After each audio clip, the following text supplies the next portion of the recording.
दोस्तों, आप सभी को उर्वशी चौधरी का प्यार भरा नमस्कार। आज मैं अपनी कहानी बंधन का दूसरा भाग लेकर आप सभी के रूबरू हूँ। तो लीजिए, पेश है मेरी इस कहानी का दूसरा भाग। अपने भाई को देखे हुए नम्रता को आज पूरे 5 वर्ष हो चुके हैं। उसे वह दिन अच्छी तरह से याद है जब वह खुशी खुशी भाई के घर उसे राखी बांधने पहुंची थी। किंतु उस दिन उसके आने की किसी को कोई प्रतीक्षा नहीं थी। भाभी अपनी अमीर सखियों के साथ किटी पार्टी में व्यस्त थी, तो दूसरी ओर भाई भी अपने दौलतमंद दोस्तों के साथ महफिल सजाकर बैठा था। नम्रता को देखते ही दोनों अचकचा गए।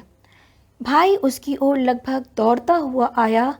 भाई को अपनी ओर इस प्रकार आते देख वह सुखानुभूति से भर उठी। उस पर लगा था कि उसका भाई उससे कितना प्यार करता है, किंतु उसका यह भ्रम शीघ्र ही टूट गया जब उसके पास आकर उसका हाथ पकड़कर वह उसे लगभग खींचता हुआ एक किनारे ले जाकर खींचते हुए बोला, दीदी, यहाँ आने की क्या ज़रूरत थी? आना ही था तो कम से कम फ़ोन तो कर देती। देख रही हैं ना आप कि यहाँ पार्टी चल रही है। एक साल राखी नहीं बांधेंगी तो आसमान नहीं टूट जाएगा। अभी आप प्लीज़ यहाँ से चले जाइए, मैं कल राखी बंधवा लूँगा। किंतु वह कल आज तक नहीं आया। वह राखी आज भी भाई का इंतज़ार कर रही है।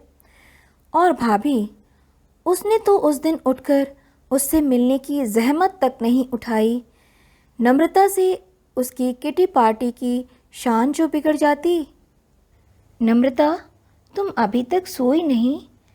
नीरज उसकी गोद में रखी उसके भाई की तस्वीर को अपने हाथ में लेते हुए आगे बोले, क्यों क्यों तुम अपने आप को तकलीफ़ देती हो?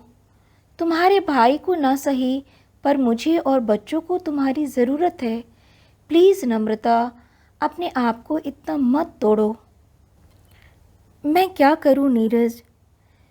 खुद को बहुत समझाती हूँ, पर यादों की किरचें गाहे बगाहे दिल में चुभकर तकलीफ़ पहुँचा ही जाती हैं। कभी सोचा भी नहीं था कि मेरा अपना भाई मुझे पराया कर देगा।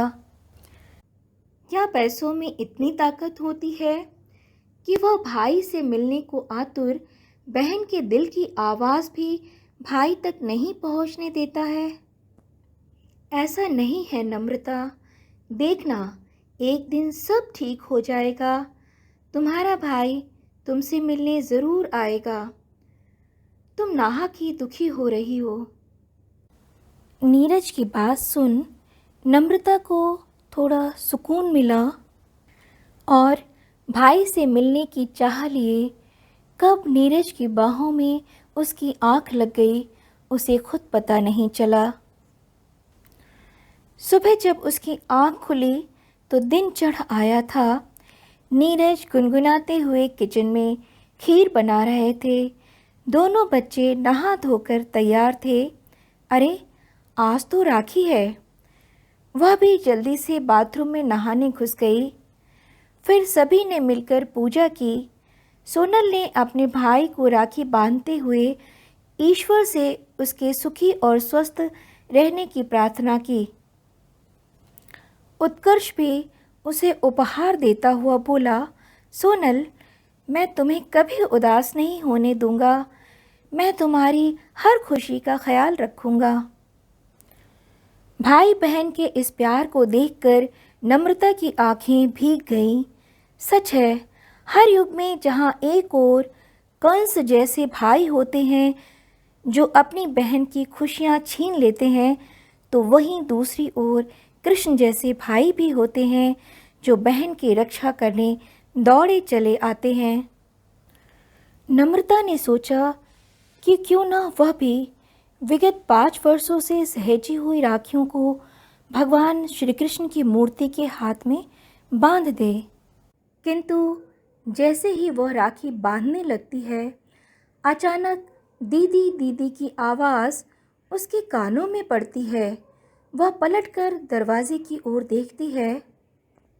दोस्तों, क्या दरवाजे पर नम्रता का भाई था, या वह आवाज़ महज उसका भ्रम मात्र था? यह जानेंगे हम बंधन कहानी के तीसरे भाग में। दोस्तों, जल्दी ही मुलाकात होगी इस कहानी के तीसरे और अंतिम भाग में। तब तक के लिए आप सभी का बहुत बहुत आभार, धन्यवाद, शुक्रिया।